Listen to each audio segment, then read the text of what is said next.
नमस्कार बच्चों, स्वागत है आपका साधना चैनल में। बच्चों, आज हम आपकी कृतिका पुस्तक के पाठ 1 इस जल प्रलय में पाठ के महत्वपूर्ण प्रश्न आपको समझाने जा रहे हैं। कृतिका पुस्तक के पाठों से आपके प्रश्न 4-4 नंबर के आते हैं, तो 4 नंबर के अनुसार ही हमें उसका उत्तर भी देना चाहिए। जैसे क्षितिज में आपके 2-2 नंबर के आते हैं तो उसी के अनुसार आपका उत्तर होता है। कृतिका में 4 नंबर के आते हैं तो उसी के अनुसार हमें उसका उत्तर लिखना होता है। यदि हम किसी प्रश्न का आंसर 1 या 2 लाइन में दे देते हैं तो उसमें हमें पूरे नंबर नहीं मिल पाते हैं। इसलिए नंबर पर ध्यान देना आवश्यक है कि कितने मार्क्स का, कितने नंबर का हमारा प्रश्न आया है, ताकि हम उसी के अकॉर्डिंग उसका आंसर लिख सकें। बच्चों, अभी तक हम क्षितिज पुस्तक के कई लेसन्स आपको समझा चुके हैं और हर बार हम आपसे यही निवेदन करते हैं कि आपने यदि हमारा चैनल अभी तक लाइक नहीं किया तो प्लीज़ उसे लाइक कर दीजिए, अपने साथियों के साथ अधिक से अधिक शेयर कीजिए ताकि वे भी इससे लाभान्वित हो सकें। और यदि अभी तक आपने मेरा चैनल सब्सक्राइब नहीं किया है तो प्लीज़ उसे सब्सक्राइब कर दीजिए, बेल आइकन दबा दीजिए ताकि समय से नोटिफिकेशन आपको मिल सके, आपको किसी भी समस्या का सामना ना करना पड़े। क्यों? क्योंकि हम आपके लिए इतना परिश्रम करते हैं, इतनी रुचि के साथ आपके लिए अच्छा कंटेंट तैयार करते हैं ताकि परीक्षा में आपको कोई भी परेशानी ना हो, किसी समस्या का सामना ना करना पड़े। तो कम से कम आपसे हम उसके बदले में इतना ही तो चाहते हैं कि आप हमारा चैनल सब्सक्राइब करें, उसको लाइक करें, ताकि हमारे अंदर भी एक उत्साह और जोश और अधिक बढ़ सके, रुचि हमारी और अधिक बढ़े और से अधिक अच्छा कंटेंट आपके लिए तैयार कर सकें। तो प्लीज़ इसे सब्सक्राइब करना ना भूलें।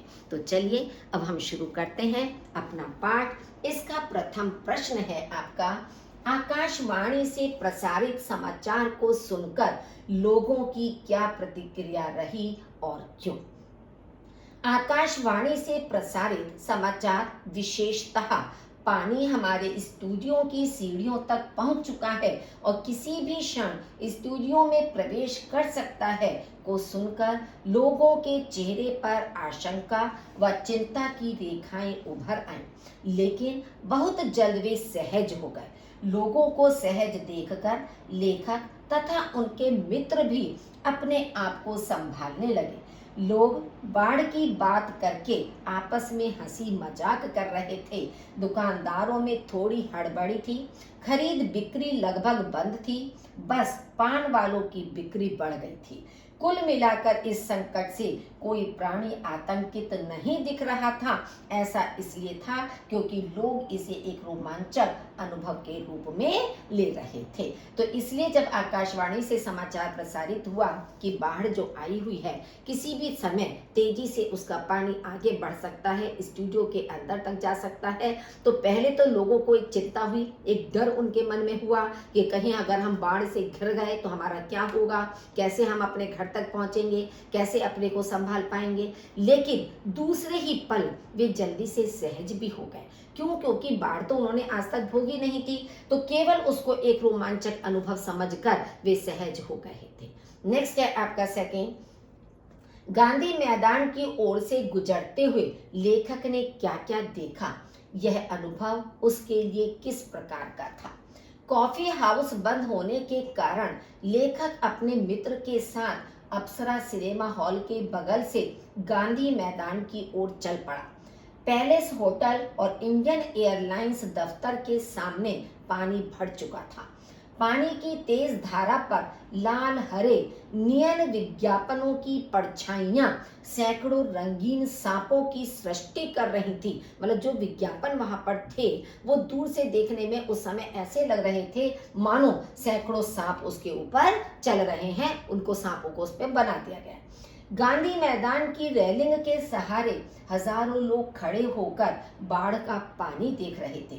दशहरा के दिन रामलीला के राम के रथ की प्रतीक्षा में जितने लोग रहते हैं उससे कम नहीं थे।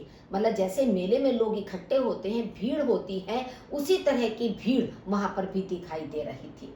गांधी मैदान के आनंद उत्सव, सभा सम्मेलन और खेल कूद की सारी स्मृतियों पर धीरे धीरे एक गैरिक का मतलब होता है गेरुए रंग का बाढ़ का पानी, क्योंकि उसमें मिट्टी वगैरह मिल जाती है तो उसका रंग गेरुआ रंग जैसा हो जाता है, आवरण चढ़ गया था। हरियाली पर धीरे धीरे पानी फिरते देखने का अनुभव लेखक के लिए बिल्कुल नया था कि आज तक लेखक ने अपनी आंखों से बाढ़ का दृश्य नहीं देखा था। बाढ़ के बाद की स्थिति तो उन्होंने देखी थी लेकिन बाढ़ को नहीं देखा था, तो इसलिए ये उनके लिए एक अच्छा अनुभव था। शहरी आदमी की हैसियत से बाढ़ को भोगने का श्रेय लेखक को कहाँ मिला और क्यों? शहरी आदमी की हैसियत से बाढ़ को भोगने का श्रेय लेखक को सन 1967 में पटना में आई भीषण बाढ़ में मिला कि पटना में जब 1967 में बाढ़ आई थी उस समय उसका अवसर उन्हें मिला था, क्योंकि लेखक तब पटना में ही रहता था। लेखक को गांव में रहते हुए बाढ़ को भोगने का अनुभव न हुआ था और वह चाहता था कि एक बार बाढ़ का नजदीकी से अनुभव प्राप्त करे। यहाँ आई बाढ़ को उसने स्वयं भोगा और इस दौरान होने वाले सभी बदलावों को भी देखा। उसने बाढ़ की त्रासदी के दौरान लोगों के दुख, उत्साह आदि का प्रत्यक्ष अनुभव किया। ये सब अनुभव उसके लिए काफी रोमांचक थे कि जो अनुभव अभी तक उसको नहीं हुए थे वो सारे अनुभव इस समय अपनी आंखों के सामने प्रत्यक्ष बाढ़ को देखकर उन्हें हुए थे। लेखक के अनुसार आम आदमी कौन है और क्यों? जब लेखक और उसके साहित्यिक मित्र गांधी मैदान से गुजर रहे थे तब एक अधेड़ गंवार आदमी जोर से बोल उठा कि जब दानापुर डूब रहा था तब पटना के लोग उलटकर देखने भी नहीं आए। जब लेखक ने सुना तो उसे लगा कि जिस आम आदमी की खोज साहित्यिक गोष्ठियों में होती रहती है वह यही आम आदमी है जो दानापुर और उत्तर बिहार के बाढ़ग्रस्त इलाकों की चिंता करता है। उसमें एक प्रकार का गुस्सा है जो आदमी को आदमी से अलग रखने की मानसिकता से पैदा होता है कि इसमें जो एक आम आदमी का मतलब होता है एक साधारण व्यक्ति कि जिसका अपना कोई स्वार्थ निहित नहीं होता है, जिसमें वह दूसरों के हित के विषय में सोचता है। तो यही वह आम आदमी था जो दानापुर के विषय में भी और जो आपके उत्तर बिहार का जो बाढ़ग्रस्त इलाका है दोनों के विषय में सोच रहा था। नेक्स्ट है, राहत कैंपों में सर्वाधिक मांग किन चीजों की होती थी और क्यों? राहत कैंपों में सर्वाधिक मांग पकाही घाव की दवा तथा दिया सलाई यानी माचिस आदि की होती थी, क्योंकि बाढ़ के दौरान पांव अक्सर पानी में रहने के कारण सड़ जाते हैं कि बाढ़ का जो पानी होता है उसमें अनेक प्रकार के कीटाणु आदि भी होते हैं और लगातार जब पानी में पैर रहता है तो उसमें घाव बन जाते हैं, वो सड़ने लगते हैं, जिसे पकाही घाव कहा जाता था। इसलिए पकाही घाव की दवा की जरूरत होती थी, जबकि दिया सलाई रात के अंधेरे में प्रकाश बनाए रखने के लिए तथा लोगों को जहरीले जीव जंतुओं से बचाए रखने के लिए जरूरी थी, क्योंकि बाढ़ के पानी के साथ अनेकों जहरीले जीव जंतु भी बहकर साथ में आ जाते हैं। तो कब कौन सा जीव जंतु किसी को काट ले क्या हो, तो ताकि दिया सलाई की प्रकाश से या रोशनी से देखा जा सकता है कि कोई जीव जंतु उनके नजदीक तो नहीं आ रहा है। बाढ़ के समय लोग कहाँ जा रहे थे और उनकी जबान पर क्या बात थी?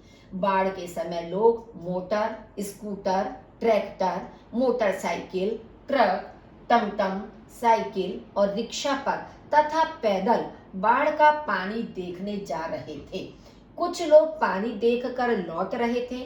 देखने वालों की जबान पर एक ही जिज्ञासा थी, पानी कहाँ तक आ गया है, क्योंकि हर व्यक्ति को एक चिंता बनी हुई थी कि पानी कहाँ तक आया है, किस स्पीड से, किस वेग से आगे की ओर बढ़ रहा है, उनके इलाके में कब तक उसके आने की संभावना है। तो इस प्रकार की अनेक जिज्ञासाएं हर व्यक्ति की जबान पर थी, हर व्यक्ति के मन में बनी हुई थी। इस जल प्रलय में पाठ में लेखक का गांव किस क्षेत्र में था? इस जल प्रलय में पाठ में लेखक का गांव बिहार राज्य के ऐसे क्षेत्र में था जहां प्रतिवर्ष पश्चिम, पूर्व और दक्षिण की कोसी, महानंदा, गंगा की बाढ़ से पीड़ित प्राणियों के समूह आकर वहां शरण लेते थे। मतलब इन सब तरफ के लोग जो बाढ़ से घिरे हुए होते थे वो लेखक के उस गांव में आकर शरण लेते थे। सावन भादों में ट्रेन की खिड़कियों से विशाल और सपाट पड़ती पर गाय, बैल, भैंस, बकरी के हजारों झुंड मुंड देखकर ही लोग बाढ़ की विभीषिका का अंदाजा लगाते थे। नेक्स्ट है आपका, सवेरे 5:30 बजे पानी आने की खबर सुनकर लेखक की क्या प्रतिक्रिया हुई, उसने क्या दृश्य देखा। सवेरे 5:30 बजे पानी आने की खबर सुनकर लेखक आंखें मलता हुआ उठा और दौड़कर छत पर चला गया। कि जैसे ही लेखक को यह खबर मिली कि बाढ़ का पानी उनके घर के पास तक आ गया है तो वह अपनी आंखें मलते हुए छत पर गए। उसने देखा कि चारों ओर पानी ही पानी है, लोग चीख पुकार रहे हैं, इसलिए चारों ओर शोर है। पानी लेखक के घर के पिछवाड़े यानी कि पीछे की ओर आ गया है। पानी का बहाव तेज हो गया है। कुछ लोग बात कर रहे हैं, सोन का पानी है, नहीं गंगा का पानी है। पानी लगातार बढ़ता जा रहा है। मकानों की दीवारें तथा पेड़ों के तने डूबते जा रहे हैं। उसने देखा कि गोल पार्क डूब गया, चाय वाले की झोपड़ी बह गई। यह देखकर लेखक ने सोचा कि मेरे पास यदि मूवी कैमरा होता या टेप रिकॉर्डर होता तो फोटो खींचना तथा आवाज और शोर शराबे को टेप कर लेता। मतलब जो दृश्य उसने बाढ़ का वहां पर देखा, उस दृश्य को देखकर उसकी यह इच्छा हो रही थी कि यदि उसके पास कैमरा होता तो वह उस दृश्य को अपने कैमरे में कैद कर लेता, या टेप रिकॉर्डर होता तो जो बाढ़ के आने की आवाज थी, पानी के कलकल करने की आवाज थी, या लोगों का जो शोर शराबा हो रहा था, उन आवाजों को वह अपने टेप रिकॉर्डर में टेप कर लेता। रिक्शे वाले को लेखक रेणु जी ने बहादुर क्यों कहा है। लेखक फणीश्वर नाथ रेणु जी बाढ़ का पानी देखने के लिए कॉफी हाउस जाना चाह रहे थे तो एक रिक्शे वाले ने बताया कि वहां अब तक काफी पानी आ गया होगा। लेखक रेणु जी और उनके मित्र पानी देखना चाहते थे, इसलिए वे रिक्शे में बैठकर पानी देखने चल पड़े। मार्ग में और भी कई लोग बाढ़ का पानी देखने के लिए जाते हुए मिले। वे आगे बढ़ते जा रहे थे। कॉफी हाउस के पास पानी बड़ी तेजी से सरकता आ रहा था। अब लेखक रेणु जी डर के कारण आगे जाना नहीं चाहते थे, परंतु रिक्शे वाले ने साहस पूर्वक कहा कि चलिए थोड़ा और आगे चलते हैं। वह बड़ी निडरता के साथ बाढ़ में भी आगे जाने की बात कह रहा था, इसलिए लेखक रेणु जी ने रिक्शे वाले को बहादुर कहा है। जबकि उस तेजी से आते हुए पानी को देखकर लेखक घबरा गए थे और अन्य लोग भी घबरा रहे थे, लेकिन रिक्शे वाले के अंदर इतना साहस था कि वह हिम्मत करके थोड़ा और आगे बढ़ने की बात को कह रहा था। गांव के लोग नाव के अभाव में क्या कर रहे थे, इस जल प्रलय में पाठ के आधार पर लिखिए। गांव के लोग नाव के अभाव में केले के पौधे का भेला बनाकर किसी प्रकार अपना काम चला रहे थे। जब उन्होंने देखा कि जमींदार के लड़के ऐसे संकट काल में भी हारमोनियम तबला लेकर जल विहार करने निकले हैं तो ग्रामीणों ने उनकी नाव छीन ली। हालांकि इसमें थोड़ी मारपीट भी हुई थी क्योंकि उनके पास नाव उपलब्ध नहीं थी। अब उस पानी को कैसे पार किया जाए तो उन्होंने एक तरकीब निकाली कि केले के पौधों का उन्होंने एक भेला बना लिया, क्योंकि केले के पौधे का तना मोटा होता है ताकि उसके माध्यम से वे उस पानी को पार कर सके। लेखक सफेद भेड़ों को देखने की चेष्टा क्यों करता है जबकि उसे काली भूरी भेड़ें दिखाई पड़ती हैं। लेखक सफेद भेड़ों को देखने की चेष्टा इसलिए करता है क्योंकि सफेद भेड़ें मनोवैज्ञानिक दृष्टिकोण से आशावाद की प्रतीक है, कि सफेद रंग जो है वो एक आशा का प्रतीक होता है। लेखक प्राकृतिक आपदा से घिरा है, इसलिए अपने आशंकित मन को नई ऊर्जा प्रदान करना चाहता है, लेकिन इस समय वह बाढ़ की विभीषिका से ग्रस्त है, इसलिए उसे सफेद भेड़ों की बजाय काली भूरी भेड़ें दिखाई पड़ रही हैं। अर्थात विपदा के समय मानसिक दृष्टिकोण में भी काफी बदलाव आ जाता है कि हम कितना भी प्रयास करें अपने मन से, अपनी आंखों से उस दृश्य को हटाने का जो कि हमें आतंक आतंकित कर रहा है, हमें भयभीत कर रहा है, लेकिन चाहने पर भी हम उस दृश्य को अपनी आंखों से ओझल नहीं कर पाते हैं और हमें वही भयानक दृश्य बार बार दिखाई देता रहता है। लेखक द्वारा यह कहना कि पता नहीं कल हम कितने पानी में रहें, बहरहाल जो कम पानी में रहेगा वह ज्यादा पानी में फंसे मित्र की सुधि लेगा। सुधि लेने का मतलब याद करेगा, उसके विषय में जानकारी प्राप्त करेगा। लेखक की किस भावना को व्यक्त करता है?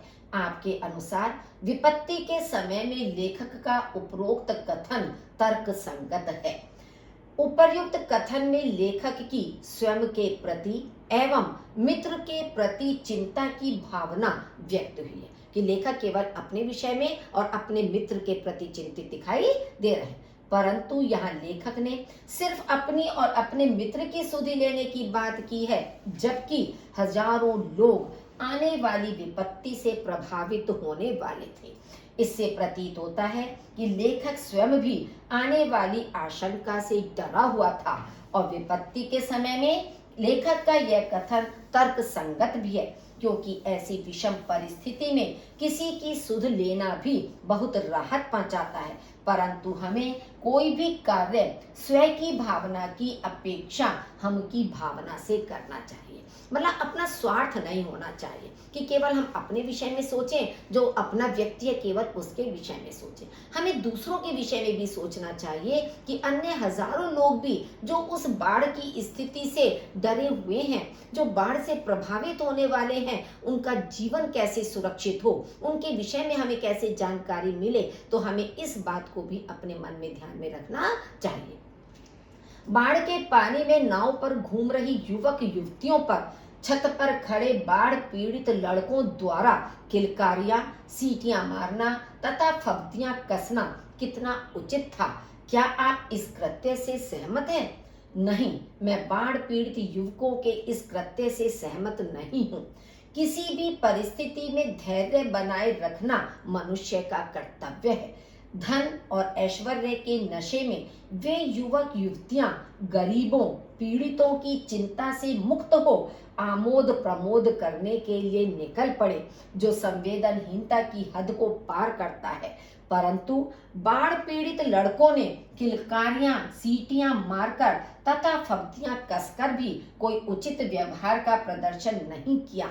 भारतीय संस्कृति हमें यह आजादी नहीं देती कि हम किसी का सरेआम मजाक उड़ाएं, अतः मैं उनके इस कृत्य से सहमत नहीं हूँ कि जो मतलब अच्छे परिवार के लोग थे, जो युवक युवतियां थे, उस समय पर उन्हें दूसरे गरीबों की पीड़ितों की सहायता करने के लिए सोचना चाहिए था, ना कि अपना मनोरंजन करने के लिए वे निकल पड़े थे। और जो बाढ़ पीड़ित लोग थे, जो परेशान लोग थे, वे भी उन लोगों के ऊपर जो फब्तियां कस रहे थे, जो सीटियां उनको देखकर बजा रहे थे, उनका भी यह कार्य सही नहीं था, उनका भी वह कार्य अनुचित था। आधारभूत मानवीय प्रकृति को मुसहरी लोगों के आधार पर स्पष्ट कीजिए। मुसहरी मुसहर जातियों की एक बस्ती को कहा गया, मतलब मुसहर जाति के जो लोग होते हैं उनकी जो बस्ती है वो मुसहरी कहलाती है, जिनका संबंध आदिवासियों से होता है। ये अपना जीवन यापन पत्तल और दोने बनाकर करते हैं। जो पत्तों की पत्तलें बनती हैं, दोने होते हैं जिसमें भोजन आदि किया जाता है, वो बनाकर वे अपना जीवन यापन करते हैं। ये लोग इतने जिंदा दिल होते हैं कि प्राकृतिक आपदा भी इनकी हंसी खुशी को प्रभावित नहीं कर पाती। लेखक वहां मुसहरों की बस्ती पर अपने सेवा दल के साथ राहत सामग्री बांटने के लिए गया था, क्योंकि पता चला था कि वे लोग भूख के कारण चूहे और मछली भूनकर खा रहे हैं। उसने वहां देखा कि एक मंच बना हुआ है, बलवाही नृत्य हो रहा है। एक काला कलूटा नट लाल रंग की साड़ी पहने हुए रूठी हुई दुल्हन का अभिनय कर रहा है और पुरुष नट उसे मना रहा है। वे ढोलक और मंजीरे की ताल पर आनंदोत्सव मना रहे हैं। कीचड़ पानी से लथपथ भूखे प्यासे नर नारियों का झुंड मुक्त भाव से खिलखिला रहा है। कि मतलब प्राकृतिक आपदा आने पर भी लोग इतने परेशान थे कि उन्हें खाने पीने की कोई सामग्री नहीं मिल रही थी। उन्हें चूहे मछलियों को भूनकर अपनी भूख को मिटाना पड़ रहा था। लेकिन इतना होने पर भी वे इतना मौज मस्ती में अपना जीवन व्यतीत कर रहे थे कि उस समय नाटक करना भी उन्हें अच्छा लग रहा था और खिलखिलाकर हंसते हुए वे अपना जीवन यापन कर रहे थे। अत्यधिक चिंता की स्थिति में व्यक्ति को नींद नहीं, स्मृतियां आने लगती हैं। क्यों? चारों ओर बाढ़ आने का शोर मचा हुआ था। ऐसे में लेखक फणीश्वरनाथ रेणु जी की आंखों की नींद उड़ गई थी। उनका मन आशंकित था तथा बाढ़ की विभीषिका से ग्रस्त था। उन्हें भूली बिसरी यादें आने लगी, पुरानी स्मृतियां उनके सामने छाने लगी। वस्तुतः आपत्ति काल में मानसिकता या दृष्टिकोण में पर्याप्त परिवर्तन आ जाता है। अपने सामने विपत्ति को देखकर व्यक्ति अपने अतीत को याद करने लगता है। उनकी मानसिकता नॉस्टैल्जिक उदासीन हो जाती है। बाढ़ की इस विभीषिका को देखकर उनको चिंता के कारण नींद नहीं अपितु पुरानी स्मृतियां आने लगती हैं। कि जब मनुष्य के जीवन में कोई विपरीत परिस्थितियां आती हैं, कोई परेशानियां उसके जीवन में आती हैं, तो जो अतीत का सुख उसके जीवन में व्यतीत हो चुका है, तो वे सारी यादें उसके मानस पटल में आने लगती हैं और ऐसा लगता है कि एक चित्र उसकी आंखों के सामने साकार हो रहा है। तो ऐसे समय पर मनुष्य की नींद समाप्त हो जाती है, केवल वह स्मृतियों में ही खोया रहता है। जब 2:30 बजे तक पानी न आया तो लेखक को क्या लगा? रात के 2:30 बज गए मगर पानी अब तक नहीं आया। लेखक को लगा कि पानी कहीं अटक गया अथवा जहां तक आना था आकर रुक गया, अथवा तटबंध पर लड़ते हुए इंजीनियरों की जीत हो गई शायद, या कोई दैवी चमत्कार हो गया। नहीं तो पानी कहीं भी जाएगा तो किधर से? रास्ता तो इधर से ही है। चारों ब्लॉकों के प्राय सभी फ्लैटों की रोशनी जल रही थी, बुझ रही थी, सभी जगे हुए थे। कुत्ते रह रहकर सामूहिक रुदन करते थे और उन्हें राम सिंगार की मंडली डांटकर चुप करा देती थी। मतलब रात के 2:30 बजे तक जब पानी नहीं आया तो लेखक को ऐसा ही लगा कि शायद या तो पानी वहीं तक रुक गया है, आगे नहीं आएगा, या जो इंजीनियर इस प्रयास में लगे हुए थे कि पानी को किसी तरह वहीं तक रोक दिया जाए या उसका स्थान परिवर्तित कर दिया जाए, तो शायद उन्हें अपने कार्य में विजय प्राप्त हो गई। ऐसा लेखक के मन में विचार आ रहा था। पानी हमारे स्टूडियो की सीढ़ियों तक पहुंच चुका है और किसी भी क्षण स्टूडियो में प्रवेश कर सकता है। आकाशवाणी पटना का यह प्रसारण कहां तक उचित है? तर्क सहित उत्तर दीजिए। देखिए, ये 2 पंक्तियां आपको ऐसी लगेंगी कि मैं इससे पहले प्रश्न कर चुकी हूं, लेकिन दोनों प्रश्नों में अंतर है, इसलिए ध्यान देने की आवश्यकता है कि आप दोनों प्रश्नों पर ध्यान दें। कि पहले प्रश्न में हमने क्या पूछा था? वहां पूछा था लोगों की मन स्थिति कैसी है, लोगों का कैसी मतलब गतिविधि उनकी हो रही है, और यहाँ पर कि इस तरह का प्रसारण करना कहाँ तक उचित है, ये पूछा गया है। प्रचार प्रसार के सशक्त माध्यमों द्वारा जब किसी भी घटना की खबर को प्रसारित किया जाता है तो वह आम जन के बीच बहुत तेजी से फैलती है, वो भी तब जब समाचार जनसंपर्क के सबसे सुलभ साधन रेडियो से प्रसारित किया जा रहा हो। क्योंकि रेडियो घर घर में होता है, तो जो भी समाचार होता है वो हर व्यक्ति के पास आसानी से पहुंच जाता है। कई बार ऐसी स्थिति उत्पन्न हो जाती है कि मीडिया द्वारा प्रसारित घटनाएं अनेक समस्याएं खड़ी कर देती हैं। प्रश्नोक्त का मतलब है कि प्रश्न में जो बात कही गई है। समाचार भी इसी की एक कड़ी है। इस तरह की खबरें प्रसारित करना आम जन के बीच भय उत्पन्न करना है। ऐसी खबरें सुनकर लोग हताश हो जाते हैं, भाग दौड़ शुरू कर देते हैं, लोगों के बीच अफरा तफरी मच जाती है, तो काफी नुकसान पहुंचाते हैं। परंतु साथ ही इस प्रकार की खबर सुनकर लोग सचेत हो जाते हैं और ऐसे साधन भी तलाश करने लगते हैं जिससे उन्हें कम नुकसान पहुंचे और वे स्वयं को बचाने के प्रयास में जुट जाते हैं। तो देखिए, हर व्यक्ति की अपनी अपनी अलग विचारधारा होती है। हर चीज के दो पहलू होते हैं, एक उचित होता है, एक अनुचित होता है, एक पक्ष में होता है तो एक विपक्ष में होता है। भाई, इसमें अगर वहां से कोई प्रसारण किया जा रहा है तो ठीक है, लोगों को कम से कम ये तो सचेत हो जाएंगे कि समय रहते वे अपने को सावधान कर सकें, जो जरूरी चीजें हैं उनका प्रबंध कर सकें। और दूसरा ये भी है कि डर के कारण मनुष्य के साथ कोई हादसा भी हो सकता है। तो इसलिए दोनों ही पक्ष हमारे सामने दिखाई देते हैं। बाढ़ विनाश का दूसरा नाम है। क्या आप इस कथन से सहमत हैं? तर्क सहित उत्तर दीजिए।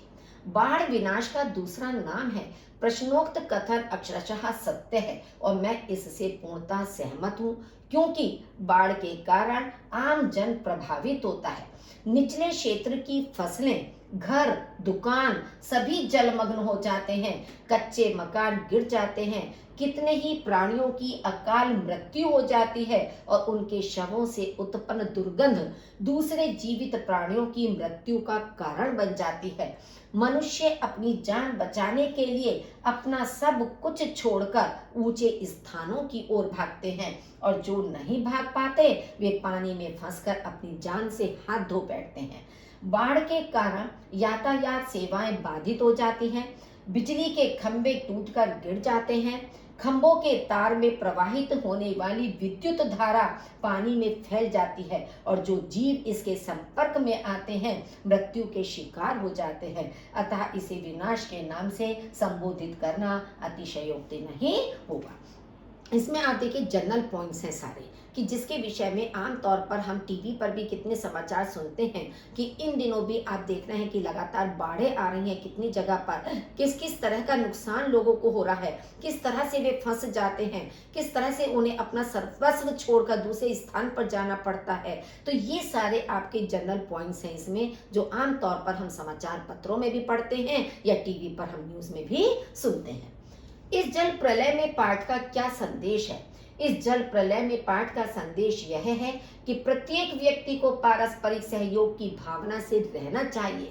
खुद समस्याओं से उबरने के साथ साथ दूसरों के भी समस्याओं से उबारने का प्रयास करना चाहिए। मनुष्य के साथ साथ जीव जंतुओं से भी प्रेम करना चाहिए। कि ये भी आपका एक जर्नल है जो हमें संदेश मिलता है कि केवल हम स्वार्थ की भावना से के वशीभूत ना हो, केवल अपने विषय में ना सोचें, अपने को बचाने के विषय में तो सोचें, लेकिन अपने साथ साथ दूसरों को भी हम किस तरह से बचा सकते हैं, किस तरह से उनकी हम सहायता कर सकते हैं, तो इस बात पर भी हमें ध्यान देना आवश्यक है। यही संदेश हमें इस पाठ से मिल रहा है। बाढ़ के अतिरिक्त अन्य कौन सी प्राकृतिक आपदाएं हैं जिनसे मानव जीवन सर्वाधिक दुष्प्रभावित होता है? संक्षिप्त चर्चा कीजिए। मतलब एक तो प्राकृतिक आपदा, बाढ़ का वर्णन आपका इसमें किया गया है, लेकिन इसके अलावा और कौन कौन सी प्राकृतिक आपदाएं होती हैं उनको बताना है। बाढ़ के अतिरिक्त मानव जीवन को सर्वाधिक कुप्रभावित करने वाली प्राकृतिक आपदाएं भूकंप, सूखा, तूफान आदि हैं। इन सबसे भी मानव जीवन को व्यापक आघात पहुंचता है। भूकंप धरती के कांपने की प्राकृतिक परिघटना है। पृथ्वी की आंतरिक प्लेटों में हलचल के कारण भूकंप आता है, इससे जन धन की भारी तबाही होती है। सूखा दूसरी प्राकृतिक आपदा है। तो ये तो आपका हो गया था जो आपका भूकंप आता है। अब दूसरी प्राकृतिक आपदा क्या है? सूखा, जो वर्षा की कमी के फलस्वरूप धरातलीय एवं भौम जल की अत्यधिक विकट उपलब्धता अथवा अनुपलब्धता के रूप में प्रकट होता है। कि पानी की खेतों को आवश्यकता होती है फसल के लिए, लेकिन जब फसलों को पानी नहीं मिलता है तो सूखा पड़ जाता है, फसल समाप्त हो जाती है। इससे पेयजल, कृषि कार्यों के लिए जल तथा अन्य उत्पादक क्रियाओं पर अत्यंत प्रतिकूल प्रभाव पड़ता है। तीसरा है आपका तूफान। तूफान दो प्रकार के होते हैं, तेज हवाओं से पैदा होने वाले वायव्य तूफान तथा समुद्री जल के अनियंत्रित होने से उत्पन्न समुद्री तूफान। दो तरह के तूफान है, एक हवा के द्वारा और एक समुद्र में उठने वाले तूफान, जिन्हें सुनामी कहा जाता है। ये तूफान भी मानव जीवन को नष्ट कर देते हैं। इसका उदाहरण कुछ समय पूर्व ओडिशा में आए फेनिन के रूप में हमारे सामने आया था। तो इस तरह से बच्चों ये 20 महत्वपूर्ण प्रश्न मैंने आपके सामने स्पष्ट किए हैं, जिनके माध्यम से पूरा पाठ आपका स्पष्ट हो गया है। एक एक चीज आपके सामने आ गई है। फिर चाहे इसकी कोई भाषा परिवर्तित करके प्रश्न आपसे पूछा जाए तो आप उसका उत्तर अपने शब्दों में आसानी से लिख सकते हैं। तो इसलिए बच्चों, यदि अभी तक चैनल सब्सक्राइब नहीं किया, फिर मैं आपसे कहती हूँ कि चैनल को सब्सक्राइब करिए, लाइक कीजिए, जिससे आने वाली वीडियो हम और अधिक उत्साह के साथ आपके लिए बना सकें। सुनने के लिए आपका बहुत बहुत धन्यवाद।